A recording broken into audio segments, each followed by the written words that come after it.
দিনটা ছিল রথযাত্রার আগের দিন। সকাল থেকে আমি ভেবেই চলেছি যে আজকের ক্রাফটের কাজ কি করব, কি বানাবো, কি করব।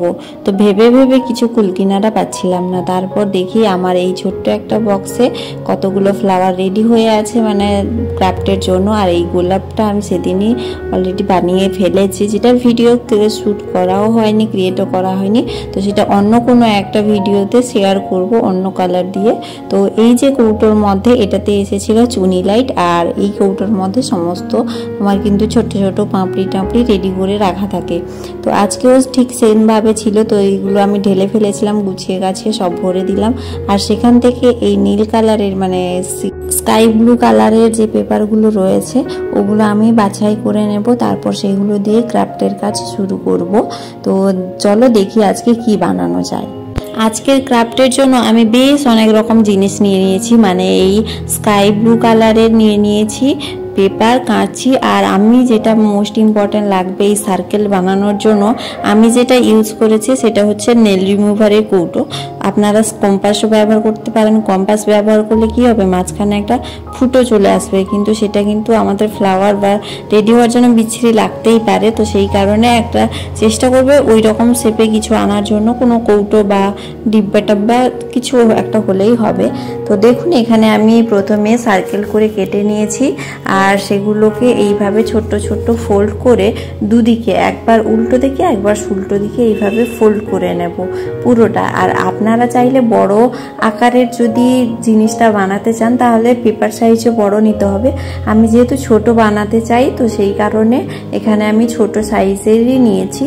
আর ছোট যে জিনিসটা বানাবো সেটাও ছোট সাইজেরই বানাবো, শুধুমাত্র ভিডিওর জন্য। আর আমি যদি সেটা মানে ঘরে ওয়ালের জন্য বানাতাম তাহলে সেটাকে আমি বড় করে বানাতাম। আমি শুধু আপনাদেরকে টিউটোরিয়ালটা দেখানোর জন্য আমি এখানে এই মাপে বা এই মেজারমেন্টে বানাচ্ছি। তো দেখুন সেটাকে ফোল্ড করে নেওয়ার পরে মিডিল থেকে দু ভাগে ভাঁজ করে নেব। দেন ফেভিকল নিয়ে নিয়েছি। ওই গামটাই আমার সব থেকে ফেভারিট, মানে যখন থেকে আমি ক্রাফট করি এই গামটাকেই ব্যবহার করি। তো চলুন এবার এক চুটকি মেরে কতগুলো ফ্লাওয়ার এর পাপড়ি রেডি হয়ে গেল। এবার এগুলোকে সেট করব। তার আগে আমি নিয়ে নিয়েছি একটা কার্ডবোর্ড। এটা যদিও বা বেশি মোটা নয়, পাতলা, তবে খুব যে কাগজের মতো পাতলা তাও নয়। আর এখানে নিয়ে নিচ্ছি কম্পাস আর পেন্সিলের সাহায্যে, কম্পাসের সাহায্যে এখানে আরও একটা সার্কেল করে নেব কার্ডবোর্ডের, যেটা আমি আজকে বানাতে চলেছি একটা হ্যাঙ্গিং। তো হ্যাঙ্গিংটা বানানোর জন্য আমাকে একটু শক্তপোক্ত কিছু জিনিস নিতে হবে। তো সেই কারণে আমি এই কার্ডবোর্ডটা নিয়েছি। আর এখানে কম্পাসের সাহায্যে গোলও করে নিলাম। এবার আমি ওটাকে কাঁচির সাহায্যে বেশ সুন্দর করে কেটে নিয়েছি। আর এরপর নিয়ে নিয়েছি আমি অ্যাক্রিলিক কালার, যেটা ফ্যাব্রিক কালারেও এটা ইউজ করা হয় বেস্ট সব থেকে। তো সেই কালারটা আমি নিয়ে নিয়েছি। আর এখানে ব্ল্যাক কালার নিয়েছি। আর একটা ব্রাশ নিয়ে নিয়েছি, যে ব্রাশটা ওই 20 টাকা দামের একটা কালার কৌটো কিনলে সাথে একটা ব্রাশ দেয়। তো সেই ব্রাশটাই সবসময় আমি ইউজ করে থাকি। আর সেই ব্রাশের সাহায্যে এটাকে পুরোটাকেই কালার করে নেব। আর কালার করার পরে সাইড করে রেখে দেবো, যাতে কিছুক্ষণের মধ্যে ওটা শুকিয়ে যায়। আর ততক্ষণে ওটা শুকাক, আর ততক্ষণে আমি ব্রাশটাও জলে ভিজিয়ে রেখে দিলাম, কারণ ব্রাশটা থাকলে ব্রাশটা শক্ত হয়ে যাবে। এরপর আমি একটা হোয়াইট কালারের পেপার নিয়ে নিয়েছি। এই সরু সরু অনেক কটা দাগ কেটে নিয়েছি। আর এই দাগ বরাবর আমি এখন কেটে নেব, যেগুলো এই সরু সরু যে কাগজগুলো হোয়াইট পেপারগুলো দেখতে পাচ্ছেন, এগুলো কিন্তু আমার আজকের ক্রাফটে লাগবে। তো সেই কারণে আমি এখানে অনেক কটা কেটে নিয়েছি। এরপর দেখুন কার্ডবোর্ডে যে আমি সার্কেলটা করেছিলাম সেটা কিন্তু অলমোস্ট শুকিয়েই গেছে। এরপর আমি একটা নিয়ে নিয়েছি সুতো। আপনারা এখানে মোটা সুতো থাকলে মোটা সুতো ইউজ করবেন। আর আমার কাছে খুব বেশি মোটা ছিল না, তবে এই যে কাঁথা সেলাই করা হয় সুতোগুলো, ওই সুতোই ছিল। তো ওই সুতোই আমি ইউজ করছি। আর এখানে কালারটা দেখলাম পুরোপুরিভাবে শোকায়নি, তো আবারও কিছুক্ষণের জন্য ছেড়ে দেব। ততক্ষণে চলুন বাকি প্রস্তুতিগুলো করে নেওয়া যাক। একটা হোয়াইট কালারের পেজ নিয়েছি, আর এইরকম ছোট্ট ছোট্ট সরু সরু টুকরো টুকরো কাগজ কিছু কেটে নিচ্ছি।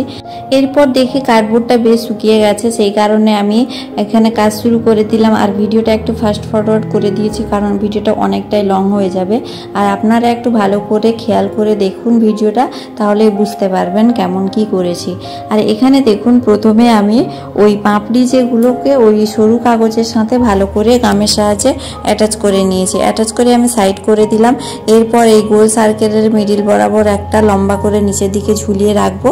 তারপর একটা একটা কম মেজারমেন্টে একটু সাইজ করে রেখে দেবো, যেমনটা আমি রেখেছি, মানে ছোট থেকে বড় থাক থাক করে রেখে দেবো। আর মিডলে যেটা থাকবে সেটা সব থেকে নিচে ঝুলবে। তো এইভাবে আমি সেট করে নিয়েছি। এরপর আঠা দিয়ে কাগজগুলোকে একের পর এক কার্ডবোর্ডের সাথে অ্যাটাচ করে নেব, যাতে এই হ্যাঙ্গিংগুলো খুব সহজে আটকে যায়, যাতে এগুলো ছিঁড়ে টিড়ে না যায় সেই কারণে, বা কোনো সময় যাতে নিচে খসে না পড়ে যায় সেই কারণে ভালো করে অ্যাটাচ করে নিতে হবে।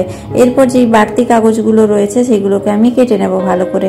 তবে কেটে কি ফেলে দেবো না, এই কাগজগুলো আরও লাগবে। দেখুন দুই সাইডে গাম লাগিয়ে আমি এইভাবে মিডিল বরাবর কাগজগুলো দিয়ে এটাকে আরও একটা সুন্দর ডিজাইন করে নেব, যেটা আপনারা অলরেডি ভিডিওতে দেখতে পাচ্ছেন। তো এখন একটু আপনারা সকলে কমেন্ট করে ফেলুন তো যে আমার দেখা দেখি কে কে বানাচ্ছেন বা কারা আর্ট অ্যান্ড ক্রাফট করতে ভালোবাসেন, ঘরে সমস্ত ডেকোরেশনের জিনিসপত্র নিজের হাতে করতে ভালোবাসেন, ঝটপট করে কমেন্ট করে ফেলুন। আর এদিকে দেখুন আমি একটা সুতোটাকেও একটা কাগজের সাহায্যে অ্যাটাচ করে নিয়েছি। এরপর সার্কেলটাকে মানে উল্টে দেব। তারপর এই যে ব্ল্যাক কালার যেখানে করেছিলাম সেই রাউন্ড বরাবর আমি গাম লাগিয়ে নিলাম। আর গামের ওপরে চারপাশে আমি এই যে পাপড়িগুলো করেছিলাম, যেটা স্কাই ব্লু কালারের পেপার দিয়ে করেছিলাম, সেগুলো কিন্তু একের পর এক আমি অ্যাটাচ করে নেব।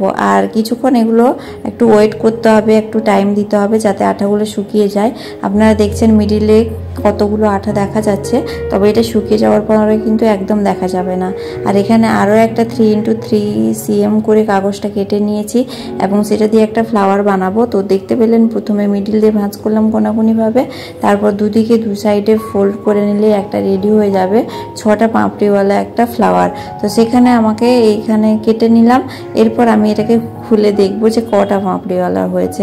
তো আপনারা খেয়াল করে দেখুন যে এখানে 6টা পাপড়ি রয়েছে, সেখানে আমাকে একটা পাপড়ি মাঝে একটা দাগ কেটে কাঁচির সাহায্যে কেটে নিতে হবে। এরপর অপর পাপড়িতে একটু গাম দিয়ে এই পাপড়িটাকে নিয়ে তার উপর চিপকে দিতে হবে। চিপকে দেওয়ার পরে এই কাঁচির সাহায্যে হালকা হালকা টান মারতে হবে পাপড়িগুলোতে, দিলে পাপড়িগুলো একটু হালকা হালকা বাইরের সাইডে মুড়ে যাবে, দিলে দেখতে বেশ সুন্দর লাগবে। এরপর দেখো মিডিলে একটু গাম দিয়ে মিডিলে আমি এটাকে অ্যাটাচ করে দিলাম, যাতে এই হ্যাঙ্গিংটাকে দেখতে আরও বেশি সুন্দর লাগে। তো আমার তো ওয়াল হ্যাঙ্গিং করা কমপ্লিট। এবার এটাকে ঘরে ডেকোরেট করে দেখাবো কেমন হয়েছে। তো আজকের ভিডিওটা কেমন হয়েছে, ভালো লাগলে লাইক শেয়ার কমেন্ট অ্যান্ড চ্যানেলটাকে সাবস্ক্রাইব করতে একদম ভুলো না। টাটা বাই বাই, দেখা হচ্ছে নতুন একটা ভিডিও।